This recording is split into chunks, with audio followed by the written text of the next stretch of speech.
no possibility at the moment of changing our policy. So the demand for spending and the demand for deficits are such that they will keep printing the money. Even today, when the Fed has an announcement, he's not going to say, "Oh, we're going to quit inflating." The question is, are we going to inflate $85 billion a month or $80 billion a month? So that is the course of looking for destruction of the dollar. And in many ways, they've accomplished a whole lot since 100 years ago. The dollar of 1913 is worth about 2 or 3 cents. So although it's been doing it steadily and gradually, and it hasn't been catastrophic, we've had a lot of catastrophic events in the meantime, like Great Depressions, financing war, big inflation, and all these other problems. So I don't think it looks good for the dollar. If gold does end up going, into infinity where it has no dollar price, it's very, very bad news. People who own gold think, "Oh, that's great news," but it really isn't. It's a bad political event. That means the country and the whole world will be in great danger, and it's the kind of thing that we would like to avert. Absolutely. In fact, we have a graph from 1913 right through 2011, and you can see the dollar's lost over 97% of its value. And so it's already really collapsed. It's just that we've grown up during its collapse, but now there's not much value left. I'm seeing real inflation everywhere, but they seem to spin it on the news and say that inflation is low. What do you think about the official inflation numbers?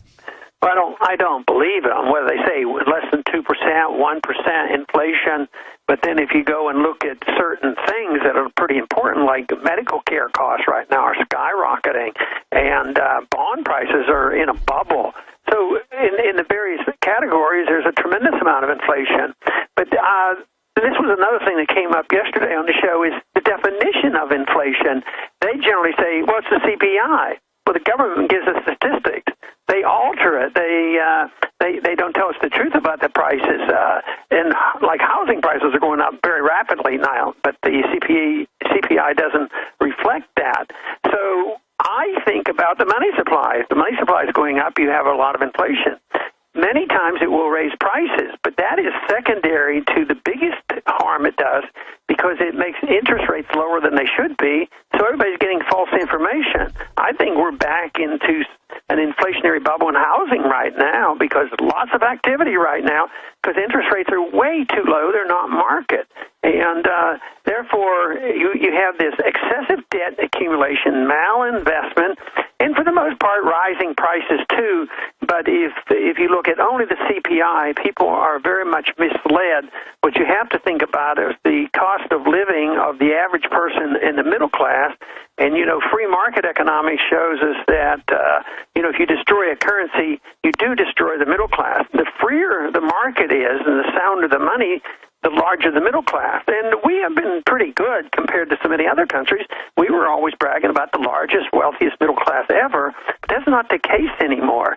So I think we're even vulnerable to some of the things like going on in third world nations, in Brazil right now. Sure. Some people are doing quite well, but there's another large number of people not doing well. And we have a lot of people unemployed and on food stamps, and sure, productivity's done. So we're looking for trouble ourselves, even like what we're witnessing on the television in these third world countries. We could turn our country into a third world country if we're not careful.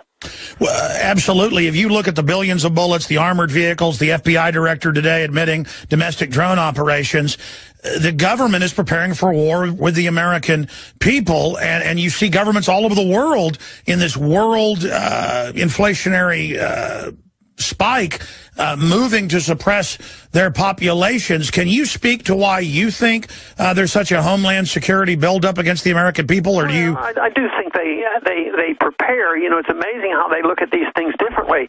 The government of Turkey was sympathetic to the rebels in Syria, and probably with a little bit of pressure from us, they were helping, the rebels, including the Al-Qaeda. At the same time, it couldn't happen there. Now there's a rebellion going on in Turkey that people are demonstrating. Oh, well, you guys now are the bad guys.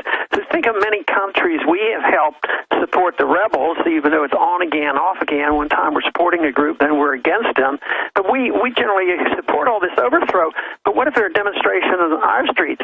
I mean, it's just like in Turkey. They're cracking down and say, well, you guys are really the bad guys. The rebels in Syria, they're good guys. But when it comes here, there will be no soft touch. They're going to be very, very tough. And they might not say that we know it's coming or they're planning it, but it's a contingency, and they are prepared to think that if enough people get annoyed enough to start demonstrating, and I know there's a lot of people very angry because there is this division of wealth right now. The rich get richer, and those that have influence in government and laws and part of the Federal Reserve System, they do quite well. But the number of people who are suffering are growing, and I think that will probably continue.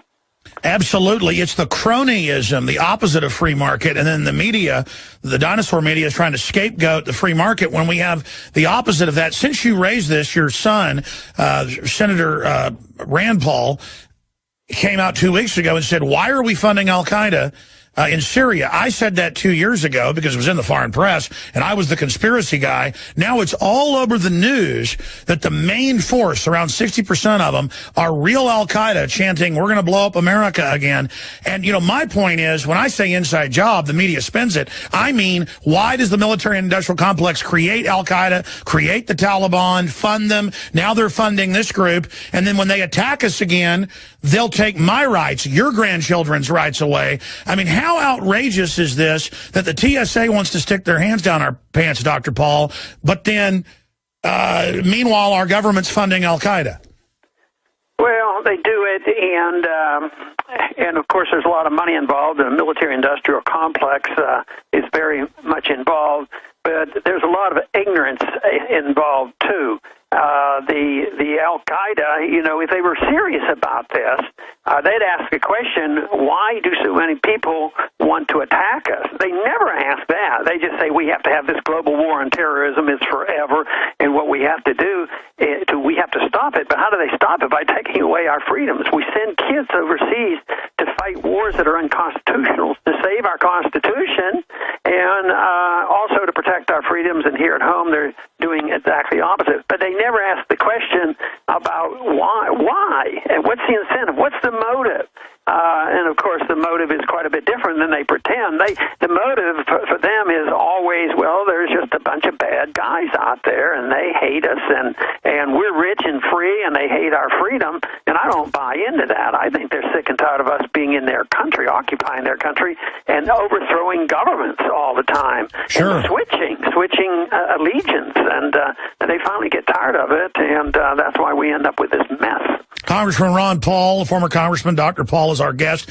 Can't wait to get you on in September when you launch the amazing, as I've seen some advanced copies of it, online and physical homeschooling curricula that's just a revolution against this tyranny. But the 2 points, final points I want to get into with you here, obviously, is the NSA. You criticized the NSA back in 1984 on the House floor. We've played the clip here, and said it's going to end up being Big Brother, and pointed out what they were doing. Told the story of the ice cream cone. The kid goes into Baskin-Robbins and tells his birthday to get the free ice cream cone, and it ends up in a government database. Now it's all out in the open. You've got private companies using it for unfair trade advantage. That's really what it's all about from my research. And do we deserve an apology now, you and I and others, libertarians, Lou Rockwell being called conspiracy theorist, warning of the NSA? I mean, everything we've talked about is now coming out. A, do we deserve an apology? B, what does it signify to the awakening, though, that so much has now come out and Congress has a 10% approval rating and mainstream media is dying? Well, we might deserve it, but we better not hold our breath and expect it. But, you know, I would be quite satisfied with them just changing policy, and the American people would wake up. I don't even care who gets the credit. But if the American people wake up and then agree with us and say, hey, maybe there is something to this, they've gone too far, and there's a limit. But I'm still annoyed by the people saying that and there's so many, and even the conservative, both the conservative and liberal TV stations say, but I want to be safe. They are going to attack us. There will be 9/11. I have to give up some of my privacy. It's that kind of stuff that is bad. People are getting annoyed, but not enough to look at it on a principle like the Fourth Amendment. I mean, this is what they have to do. So I think that under today's conditions, we can expect things to maybe move in our directions, but I'm not holding my breath for them to actually apologize to us. I played this before you came on, but the entire Miss USA contest, I watched a bunch of their responses. They asked about the NSA and things, and Miss Alabama, all of them that I saw, said, I want you to listen to my phone to be safe. What would you say to Miss Alabama? I mean, she doesn't know government's always the big threat. What about being safe from government? Yeah, they have to come around to the belief of the majority of American people now that our government doesn't, tell us the truth. But if they want to be safe, do they want to be safe from wife beating and everything else? Governments could make us perfectly safe if we're perfect slaves. You know, if you become a slave, they might feed us well, but we have no liberties left. But we would be safe and from outsiders, but we wouldn't be safe from our own government or our slave owners. And yes, if that's what they want, if they're willing to give it up, they don't have enough respect nor understanding. They think that's the only responsibility of government, but they never even talk about safety in the Constitution. The President and the Congress are supposed to protect our liberties. We're supposed to worry about our safety and security and how we provide for our families. But this whole thing, obsession with safety, but the founders understood this issue so clearly, and Franklin and others would say, you know, if you do, you're going to end up with neither safety nor, freedom. Yeah, you don't get your freedom. You cannot give up. You cannot give up any of it for the idea that people are going to take care of us either physically or economically. Sure, you never get safety when you create a big giant government. You get tyranny. A final question. I agree with you that I don't like the whole Border Patrol thing because they only use it to keep Americans from getting out. That's now admitted. They used illegals to build part of the border fence that was just a boondoggle for rich guys because it had like spots in it for the game to go through and things. So it was, literally a white elephant. But if you get 15, 20, 30 million illegals, 46 million in the next decade here, they get to have their babies free, they get welfare, and most of them vote to take my guns and are basically clients of the government because the government's there from the day they get here, not like immigrants in the past that came here to work. Some of them do. I believe in immigration. I believe that we need people to, add, new ideas and blood to this country. But at the same time, I'm really concerned about this amnesty bill. What's your take on it? And Rand has said that, well, if it's a good bill, he would support it because Obama's already done legalization by fiat, which I understand. But can you give us your take on it and then give us your take on what Senator Paul's saying? Well, I'm not for amnesty, that is giving them citizenship. But I also think that we could change things where workers coming back and forth would be a lot easier and that they wouldn't have to be criminals.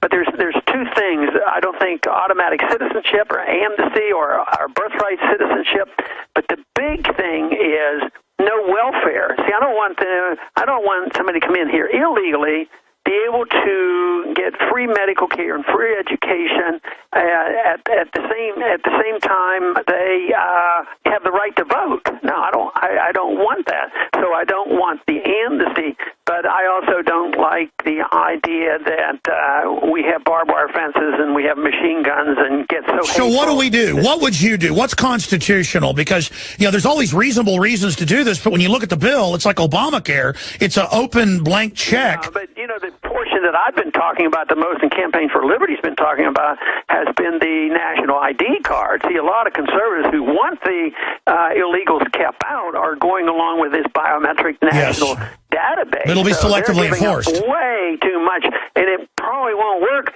It's going to only work against it's sort of like guns. It'll work against the American exactly. people. We'll all have to carry the card, but the illegals won't necessarily have to have it. Sure, if you were in the House still. But that's what I think the biggest danger of that particular bill. And, of course, if there's amnesty where they get voting rights and constant welfare, that's not a benefit to any of us. Would you vote this current bill up or down? Well, from what I know about it, I wouldn't have any interest at all to vote for it. All right, that's powerful. Former Congressman Ron Paul, we're very proud of the work you're doing, and we appreciate you. I know you've got a lot of sites. What is the best site for us to visit, all things Ron Paul? Actually, I'm going to have a new website that I'll use more in the near future. But, going to my homepage, I keep up with a lot of my activities on my Facebook page. That would be a good place to go right now. Okay, so go to your official Facebook page. Yeah, Ron Paul on the Facebook. All right. Well, former Congressman Ron Paul, thank you so much for spending time with us. Okay, thank you. Bye. There he goes. Well, that is an important interview. Again, I love Rand. I have known Rand Paul, not super well. I interviewed him probably 15 times. I've been at a few events he was at, interviewed him when he was running for Senate here. I remember back when he would campaign for his dad. His dad would always come on about once a month. But when his dad was first running for Congress, they'd say, hey, can you get Rand on? Because, we're really doing a push. And so I get Rand on to raise money and promote Ron Paul. I know Rand well, and I know he's a good guy. I've talked to him privately and stuff, but I just think the amnesty bill is unfair, unconstitutional, and dangerous. And I agree with his dad. I would vote it down. And Rand's talking about voting for it. And I hope he's just playing politics, because he's done that on some things. There you go. His dad would, right now, the way this is, vote it down. And that's why I love Ron Paul. He just does what's right, what's constitutional, what's fair. Doesn't play politics. We'll be right back. Stay with us. Now you can watch Alex Jones live at Infowars.com/show. You'll find links to all of our content there and a free 15-day trial for Prison Planet TV. You can also browse the network, the InfoWars Nightly News, and over 60 movies.